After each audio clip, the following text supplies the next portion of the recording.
নমস্কার, কেমন আছেন সবাই? আশা করি সবাই ভালো আছেন। নলেজ স্টোরি পয়েন্টের প্রিয় স্টুডেন্ট। দেখো জিকে পোরশনের আমি ৭ খানা কোয়েশ্চেন নিয়ে এসেছি। এগুলো হয়তো তোমাদের জানা থাকবে এবং নাও জানা থাকবে। তবে তোমরা একবার অবশ্যই দেখে নাও। ক্রিকেট ব্যাট তৈরি হয় কি কাঠ দিয়ে? উত্তর হবে উইলো কাঠ দিয়ে। উইলো কাঠ খুব দামি। ২ নম্বর প্রশ্ন, কোন সাপ চলার সময় ঝুম, ঝুম শব্দ হয়? উত্তর হবে দক্ষিণ আমেরিকার রেটল স্নেক। ৩ নম্বর প্রশ্ন, হ্যাপি বার্থডে টু ইউ গানটি কে লিখেছিলেন? উত্তর হবে মিলড্রেড জে এবং প্যাট্রি স্মিথ বা হিল ১৯৩৬ সালে। ৪ নম্বর প্রশ্ন, ডুবে যাওয়ার সময় টাইটানিক জাহাজে কতজন যাত্রী ছিল? ডুবে যাওয়ার সময় টাইটানিক জাহাজে কতজন যাত্রী ছিল? উত্তর হবে ২,২২৭ জন। কত সালে ডুবে যায় সেটা তোমরা জানতে চাইলে আমাকে কমেন্ট বক্সে কমেন্ট করো, আমি উত্তর দেব। ৫ নম্বর প্রশ্ন, পশ্চিমবঙ্গ বাংলায় প্রথম ট্রেন কবে চলেছিল? উত্তর হবে ১৫ই আগস্ট ১৮৫৪ সালে হাওড়া থেকে হুগলি। আমি শর্টকাটে লিখেছি রেলওয়ে ভাষায়। ঠিক আছে? ৬ নম্বর প্রশ্ন, সাপ গন্ধ পায় কিভাবে?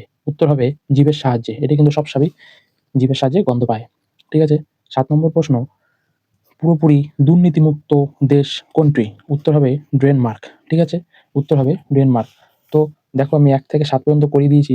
তো এটা কিন্তু আমাদের সবাই জানার থাকে এবং নাও জানা থাকতে পারে যে আমরা পালন করি কি হবে? Happy birthday to you. সবাই তোমরা জন্মদিনে happy birthday to you celebrate করি। বন্ধু-বান্ধবী, আত্মীয়-স্বজন, গুরুজন, প্রিয়জন, ছোটরা, বড়রা সবাই। ঠিক আছে? তো হ্যাপি বার্থডে টু ইউ গানটি কে লিখেছিলেন? উত্তর কিন্তু কেউ বলতে পারবে না আজ পর্যন্ত। সবাই জানি happy birthday to you, cake কাটা হয়। এই পর্যন্তই লাস্ট। ঠিক আছে? তো এটির লেখক ছিলেন মিলড্রেড জে এবং প্যাট্রি স্মিথ বা হিল লিখেছিলেন হ্যাপি বার্থডে টু ইউ। সেই গান ধরে কিন্তু আজও প্রচলিত। ১৯৩৬ সালে কিন্তু গাওয়া হয়েছিল। তো থ্যাংকস ফর ওয়াচিং। ধন্যবাদ। এই ছিল আজকে ভিডিও।